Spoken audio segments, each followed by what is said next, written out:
Hey, Michael Dermer with you, and we're here to talk about in this lesson the difference between selling to businesses and selling to consumers. So let's see what it takes. So selling to businesses and selling to consumers is really quite different, and you'll hear this terminology, B2B versus B2C. And let me just explain that a little bit, right? So B2B means business to business. That means you're actually selling to another business, okay? B2C is business to consumer, right? So that means you as your business is selling to a consumer, okay? So example of business to business is that, for example, let's say I develop a piece of accounting software and I try to sell that to big companies, right? That's business to business. And let's say I'm an individual, right? And I've got a flower store, right? And I'm selling those flowers to individual people that buy flowers, okay? And that's business to consumer. So what is it that you really need to know in the differences between selling to businesses versus selling to consumers? First is the decision-making process, okay? If you can imagine, somebody making the decision as a consumer to buy something can often be quite simple, right? They might see something on the home shopping network. They might see something on their phone when they're walking down the street. They might walk in the store and make a purchasing decision right there. When it comes to businesses, that decision-making process is much more complicated. Take my example of selling accounting software to a decent-sized company, right? They might have multiple different layers of people that first vet you and determine if your particular software is good for them. But then in addition to that, they might bring other different people that actually make the decision and others that negotiate contracts with vendors like you. And they might bring in finance people to take a look at the price, okay? So the decision-making process for business-to-business sales is much more complicated, and you need to have the team and the resources to deal with that particular decision-making process, okay? Next is the number of people involved. A lot of times a decision by a consumer can oftentimes be one person. Sometimes it might be somebody's spouse or somebody's child, and there might be more than one person involved, but it's very, very different from selling to businesses, right? So in the example of a consumer, you've got to convince that consumer that you're solving a problem or adding value to them. In a business, you might have multiple what we call stakeholders, right? You have to have all the people that I mentioned before have to in some way either sign off or buy in or be a part of that decision-making process. So when you have a business-to-business offering, you've got to take that into account in your sales process, okay? In addition to that is how long is your relationship?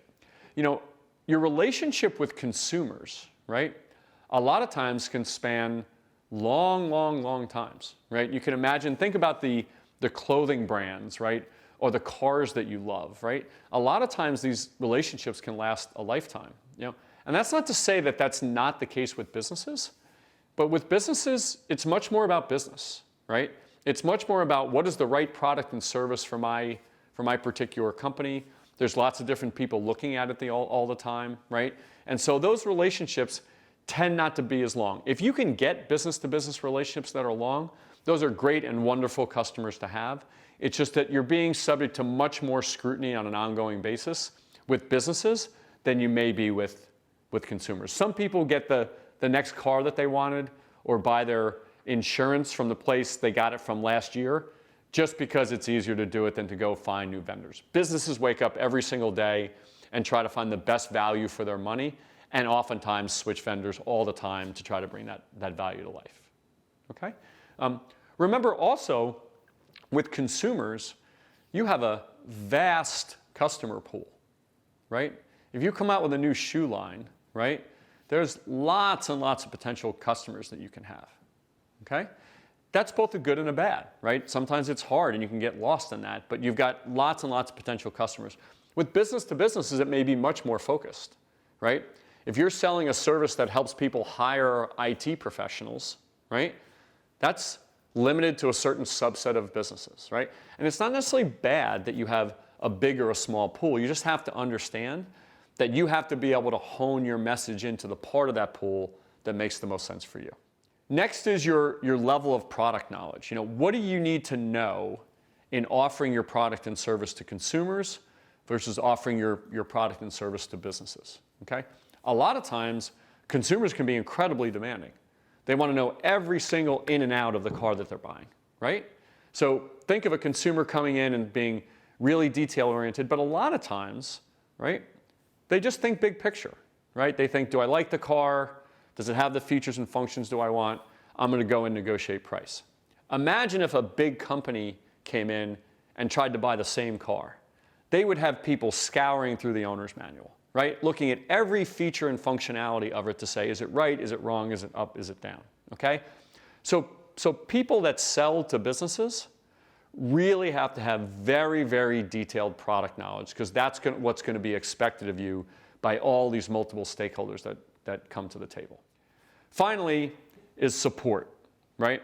When you're selling to a large company, that large company will expect you to have a support organization behind you, okay? So imagine if you sold that accounting software and they had problems. They're going to expect to have client support people.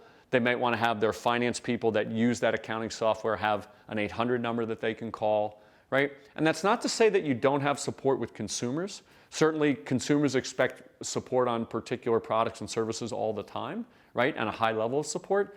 But when you're talking about a whole organization that's using your product, your product or service, the level of support, not just in things like customer service, but in people, right, is far more extensive than what you'll find when it comes to consumers. So selling to businesses and selling to consumers are quite different, okay?